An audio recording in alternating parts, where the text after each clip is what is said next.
What I want to talk about this morning, one of the questions I get from people time and time again is, you know, Rob, I can hit my 7-iron great, you know, but I can't hit my driver straight. And I keep on slicing the driver or pulling the driver. And there's really a very easy explanation for that. And there's 2 or 3 things that happen when we have a driver in our hands that doesn't happen when we have an iron in our hands. And one of the things is ball position. Ball position and the placement of your center of gravity. Every golf swing that you have in the bag is basically the same. From your 7-iron to your wedge to your driver, the motion is the same, but the problem we have with the driver is the ball is not in the right position. Now we all understand that we have to put the driver on a tee, and the reason we do that is because these only have about twice as much loft as your putter. So if you were to hit this off your center of gravity, the ball flight would be very, very low. So what we have to do is put it on a tee so we hit the ball up, increases the launch angle of the driver. Okay?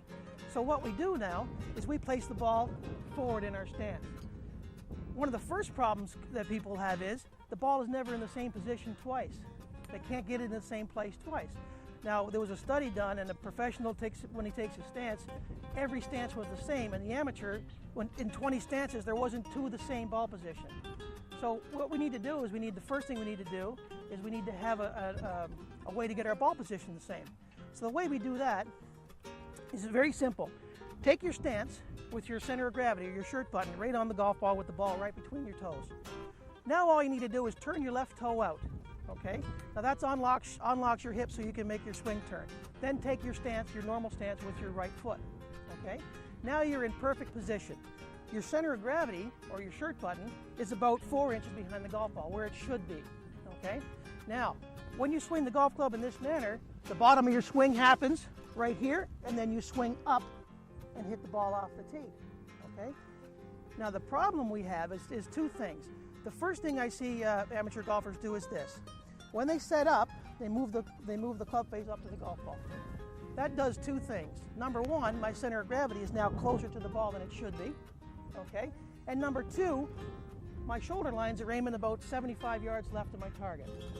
Now, contrary to popular belief, the golf club always follows the line of your shoulders, not the lines of your feet. So if my shoulders are aiming 75 yards left, that's the path the golf club is going to take. And then, of course, subsequently you'll get the big slice or you'll get a pulled hook, depending on what your grip is like. Okay? So when you move that up to the ball, everything changes. All your geometry changes. So what I suggest is, when you take your stance, leave the golf club on your center of gravity. This is the bottom of your swing. Your golf swing will always bottom out on your center of gravity.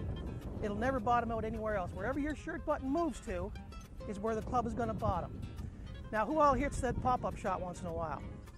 Of course, we've all hit that dreaded pop-up shot, and the problem with that shot is our center of gravity is getting too close to the golf ball. Okay? If I take my golf swing and I move my shirt button into the golf ball this way, there's the shot you're going to hit. That's the one that puts the scar on your driver and hits it straight up in the air. Your body moving side to side. The problem we have with the driver is that the object ball is not where it's supposed to be. And during the golf swing, when we're watching the object ball, it draws our center of gravity in, okay? And if you draw it right to the ball, there's that low push slice. And if you draw it a little bit too far, there's that pop-up shot that we all hate. It's the side-to-side motion that kills the driver shot, all right? Now here's a trick that I developed, and it works very, very well. What I do is, I have my students take their stance, and then we put a decoy in the ground, something for them to look at. The decoy goes right on your shirt button, okay? Now, when you're swinging the driver on the driving range to practice this, what you need to do is when you set up, you keep your eye on the decoy and never let your cheek pass the decoy. Don't worry about the object ball. When you swing, if your cheek doesn't pass the decoy, the bottom of your swing will stay where it's supposed to be, about 4 inches behind the ball, and then you will swing up and hit the ball up and through to the target. It works every time. I've seen golf swings dramatically change simply by this one thing alone. What that does is, it stops the side-to-side motion in your golf swing. Golf swing is very simple, round and round motion, okay? When we start going side to side, we actually change where the bottom of our swing happens. And if the golf ball's not there, we're going to have a big miss, all right? So we're going to get back to the range. I want you to tee up a few shots, put a decoy in the ground, and don't even look at the object ball. Keep your eye on the decoy, have a few swings, and see what great results we get, all right? Thanks very much. go try that. Okay, so here we are in the driving range. We're going to set this driver shot up now. And where we're going to do this is we're going to set the ball on my center of gravity. Then I'm going to take my stance and I'm going to set my golf club up in the right position to make this shot work. Okay, here we go. So the first thing I'm going to do is I'm going to put my feet together, my toes together, and I'm going to put the golf ball right in between my two toes. I'm going to take my stance with turn my left toe out. I'm going to take my stance with my right foot. When I set the golf club down on my shirt button, you'll notice that the decoy is out in front of the golf ball. Now all I'm going to do is take my normal swing like I always would, but I'm not going to let my cheek pass that tee, or pass that decoy. What that's going to do is keep my center of gravity from moving toward the golf ball, and I should hit a good driver shot.